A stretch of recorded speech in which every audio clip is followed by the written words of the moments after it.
Hello my dear friends, welcome to my channel Anokhi मोहब्बत।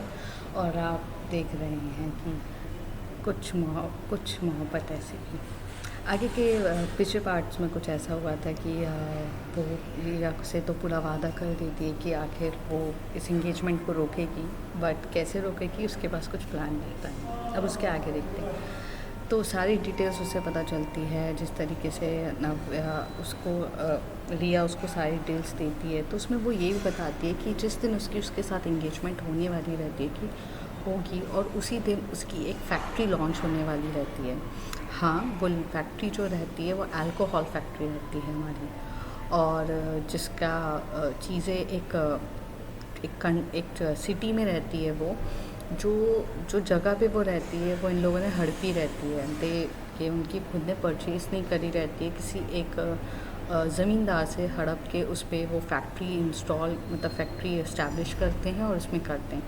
तो जैसे ही जब नव्या को ये सारी बात उसे पता चलती है कि यहाँ फैक्ट्री इंस्टॉल होती है, वो बोलते ना जन्म कुंडली पूरी निकलवाती है और वो लीगली एक्शन लेती है। और लीगली एक्शंस में वो सारे पॉइंट्स ऑफ व्यू हाईलाइट करती है जो फैक्ट्री को ओपन करने के लिए बहुत ज़्यादा मतलब बहुत ज़्यादा नुकसानदायक है, क्योंकि वहाँ पे एक रिवर कनेक्टेड रहता है। जब भी वहाँ से अगर कोई सा भी गार्बेज निकलेगा वो रिवर को अफेक्ट करेगा, और रिवर से रिलेटेड मतलब पूरे बहुत सारे गाँव बसे रहते हैं, तो वो पानी पोल्यूटेड होगा।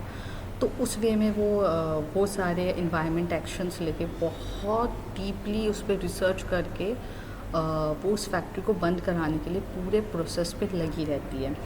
और ये कुछ हमारे 2 वीक्स के बाद उन लोगों की इंगेजमेंट रहती है, तो वो दिन भी बहुत करीब आ रहा रहता है। और यहाँ पर हमारी नव्या ये सब फैक्ट्रीज़ को कैसे बंद करने के लिए रहती है। लेकिन जब वो फैक्ट्रीज़ बंद करने में पूरी तरीके से फोकस रहती है तो उसे ये नहीं पता रहता कि उसे फैक्ट्री तो वो रोक देगी, लेकिन वो इंगेजमेंट कैसे रोकेगी अभी तक उसके पास कुछ प्लान नहीं रहता है।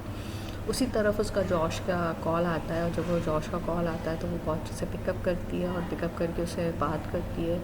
तो वो बताता है कि मैम फैक्ट्री तो रुक जाएगी, आप टेंशन मत लो, वो तो हम बंद करा देंगे, लेकिन आप इंगेजमेंट कैसे रोकोगे।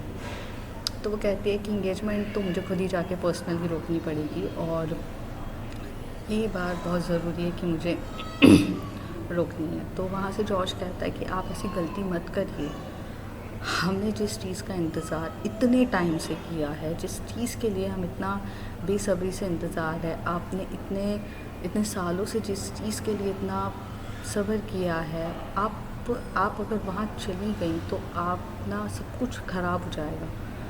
और वहाँ जाना हमारे प्लान के लिए, हमने जिसके लिए इतना इंतज़ार किया, सब ख़राब हो जाएगा, और शायद आपको ऐसा नहीं करना चाहिए। रही बात रिया की, तो आपका फोकस तो वो कभी थी नहीं ना। तो वो कहता है, वो नव्या उसी समय जब ये सुनती है कि मैं उसकी फ़ोकस नहीं थी, तो वो कहती है हाँ, नहीं थी रिया मेरी फ़ोकस, और मैंने कभी रिया के करीब इसलिए नहीं गई कि मुझे उससे प्यार था, लेकिन अब है। अब मैं प्यार करती हूँ रिया से, और मेरे प्यार से ज़्यादा इम्पोर्टेंट मेरी ज़बान है।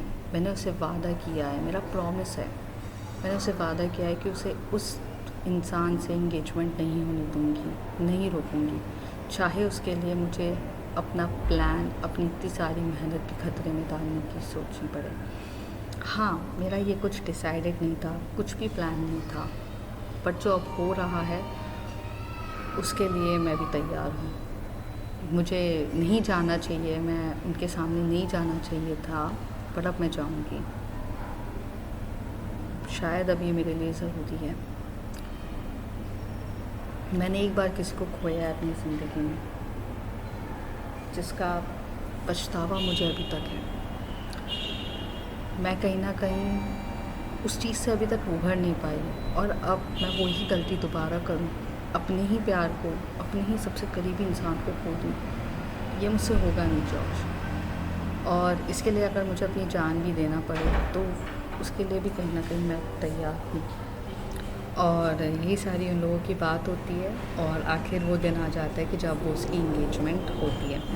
इंगेजमेंट के दिन रिया वॉज टोटली एक तो ब्लैंक रहती है कि क्या हो रहा है उसके साथ, मतलब उसने क्या सोचा था और क्या हो रहा है, लाइफ उसकी कहाँ से उतर पुतर हो गई है।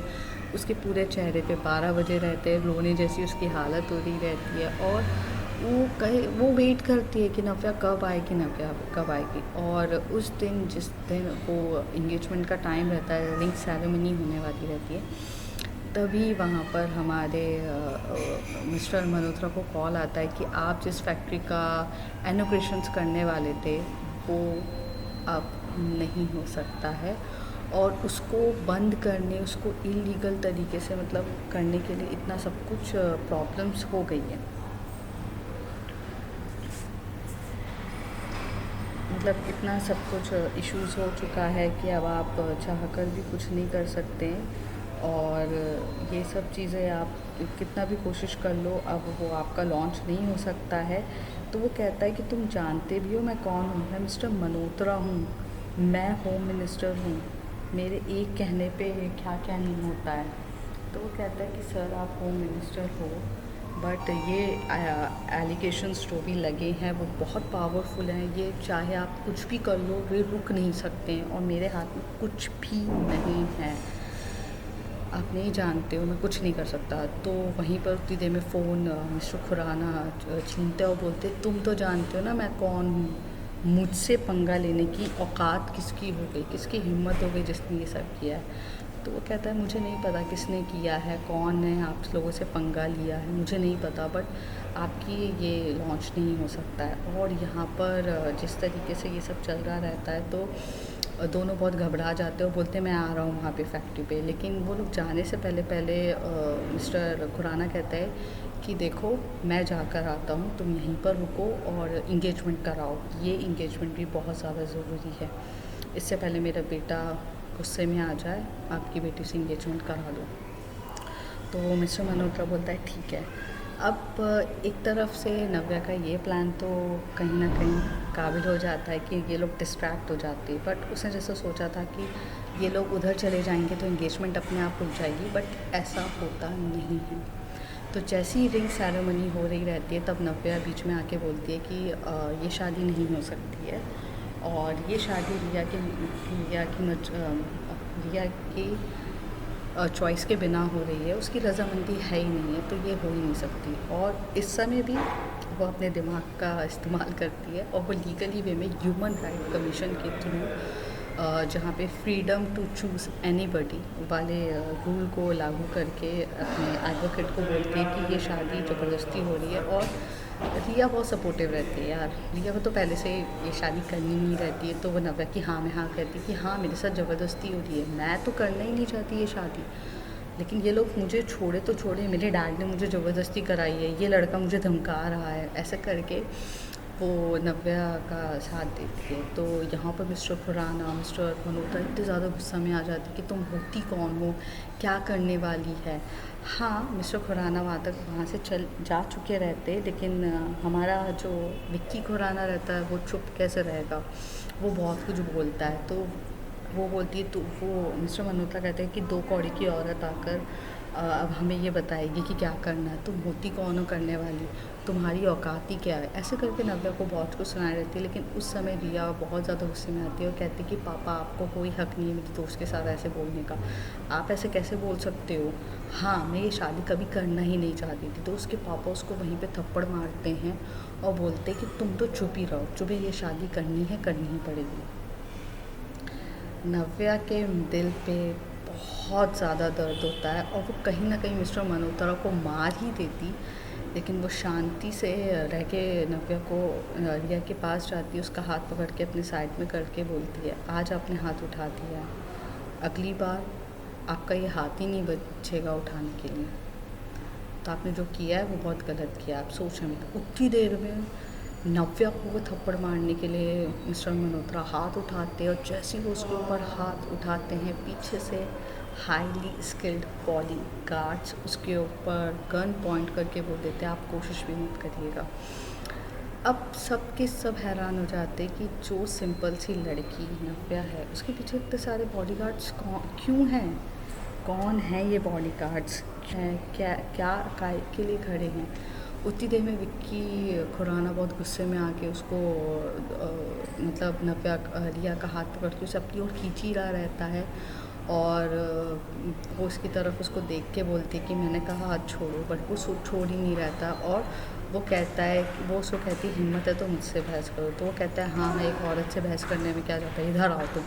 दोनों सामने सामने खड़े थे। जैसे ही वो उसको मारने की कोशिश करता है, नव्या स्लिप से वो उसे स्लैप करती है। नव्या का वो एक सिंपल स्लैप उसकी जो खून निकाल देता है ना भाई साहब, वो तो देखने लायक होता है। चेहरा उसका रेडिश, खून से लथपथ, ब्लीडिंग होने लगती है उसके होठों से। और सर तो भाई नहीं जाता है, सर उसका बनना जाता है कि क्यों, कैसे, क्या हो गया। और वो ये डिसाइड करता है कि उससे पहले वो कुछ बोले उसे, लेकिन उसकी हिम्मत नहीं रहती है उसे कुछ बोलने की, और वो बेहोशी हो जाता है। उतनी देर में वो कहती है कि अब आप मेरे बारे में जानना चाहते हैं। मैं हूँ Navya Mittal, current CEO of Mittal Industries. अब आपको मेरी औकात, मेरी पावर सबका पता चल चुका होगा। आगे मुझे कुछ कहने की ज़रूरत नहीं है। आपसे बहुत अच्छे से बात करी मैंने, तहज़ीब से बात करी, क्योंकि आप मेरी गर्लफ्रेंड के फादर हो। अगर आप अभी कोई और होते ना, तो आपने जिस तरीके से रिया के ऊपर हाथ उठाया ना, आप जिंदा नहीं बचते। बट क्योंकि मैं रिया को बहुत प्यार करती हूँ, और मैं उससे रिलेटेड किसी भी लोगों को हार्म नहीं कर सकती, इसलिए मैं तुम्हें छोड़ रही हूँ। आइंदा के बाद रिया के साथ ज़बरदस्ती किसी भी चीज़ में करने की कोशिश करें तो हर बार मुझसे मिलना होगा। और आप बहुत खुश नसीब हैं कि मैं आपके साथ कुछ नहीं कर रही हूँ, वरना आपको लगता नहीं कि मैं बहुत कुछ कर सकती हूँ। मेरी पावर, मेरी चीज़ों के बारे में आप 1% भी नहीं जानते, और ना ही जानो तो ज़्यादा बेटर है आपके लिए और आपकी फैमिली के लिए।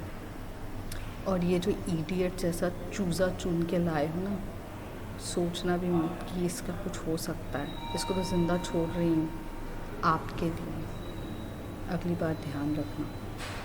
और ये सब बोल के रिया का हाथ पकड़ती है नव्या और उसे अपने कार में बिठाती है, जो एक बहुत प्यारी सी कार रहती है, और उसके आगे बॉडीगार्ड्स की कार रहती है और पीछे बॉडीगार्ड्स की कार रहती है। ये कार करके वो डिसाइड करती है कि पहले वो सोचती है कि वो अपने मेन हाउस पे जाए, जो मित्तल हाउस रहता है उसका।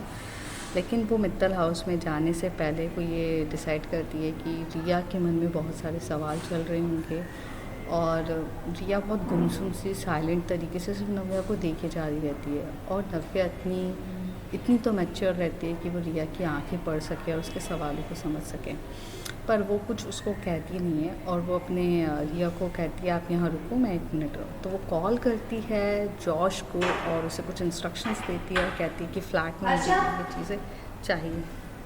और वो जॉश को कॉल करती है और बहुत कुछ इंस्ट्रक्शंस देती है कि उसके फ़्लैट में ऐसे ऐसे चेंजेस करने चाहिए, और ये सब चीज़ें आप करके रेडी रखो और मैं आ रही हूँ। तो ये सब सुनकर ना, ये बात सुनकर बहुत